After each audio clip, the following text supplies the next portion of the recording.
The game I'm gonna talk about today is called Far Cry 3. It is a first-person shooting game. As you can see in the starting screen, there are three modes: story, co-op, and multiplayer. We're going to the story mode today. I'm gonna create a new game so I can show you what the new player is going to experience when they first join the game. Here you can see there are 4 difficulties: Adventure, Survival, Warrior, and Master. The 4 types of difficulty covers up the different kinds of players, where players who enjoy challenge and hard fun will choose harder modes, and the player who likes easy fun and casual play like me will choose an easier difficulty. I'll go with Survival today. As you can see on the loading screen, the design of the loading screen is pretty nice, but they also have a tip on the loading screen which give the player something to do and giving them some information about the game that might be useful later game. My father's black card to mop. The story begins with a group of friends taking a trip to an island where they had quite a lot of fun, but during a skydiving experience, they accidentally landed on pirate territory where they were captured and kept as hostage.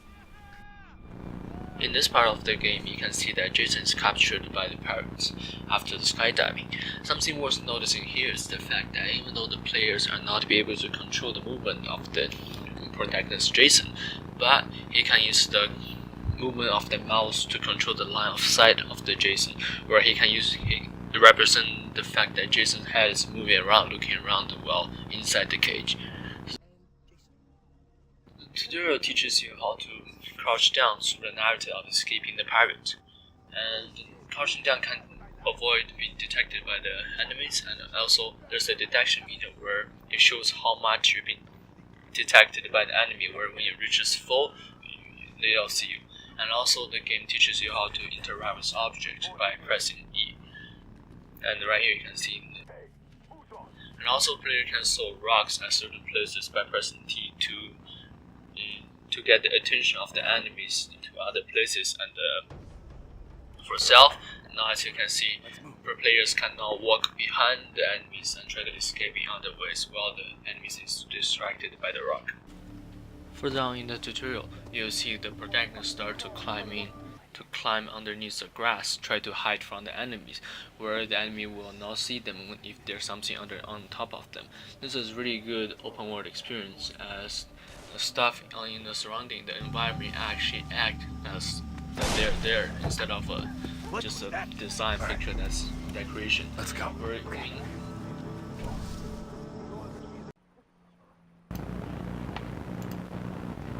So right now I'm going to show you about the economy of the weapons.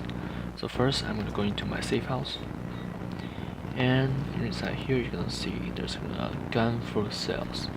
And when I go inside, you can see there's a lot of weapons listed in here, where if I go inside there are different more specific weapons where I can purchase using money currencies. And how you get money currency inside in this game is you have a few options. One, you can do missions, which when you finish mission you can get some currency as reward. And when you can hunt animals, where you can use animal skins to craft bags, or you can sell the animal skin to get money currencies. So the third one is you can loot enemies and loot the boxes, where you can get different kind of detachment like this. For example, I can sell them for $60 or different varieties. And for animal skin, I was talking about, animal skin are used for crafting, which inside here.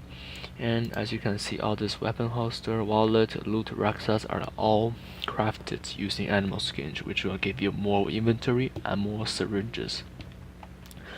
Also, what syringes do? Syringes are medicine in here, which give you specific abilities. For example, this one will heal you for health, and hunting will help you to repel animals, have better sense at animals, and do more damage to animals.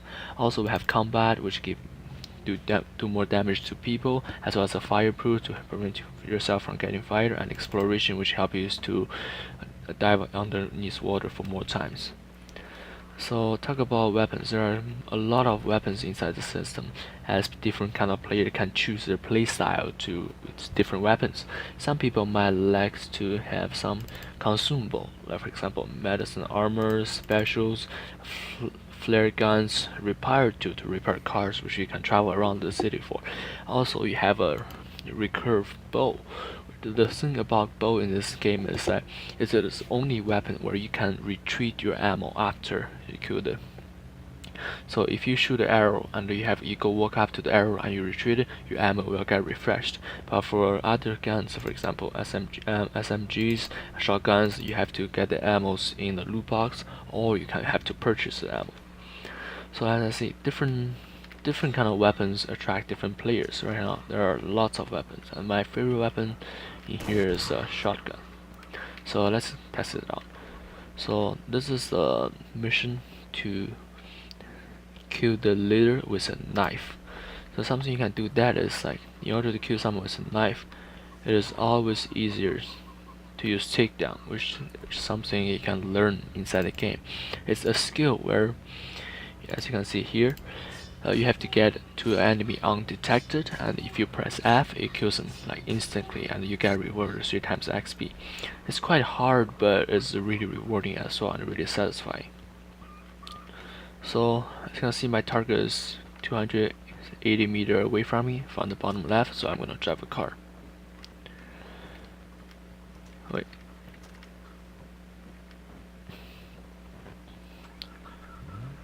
So this mission, I have to kill the leader with a gun, so that means I have to use takedown. But let me look at the map. I can kill the other people, who,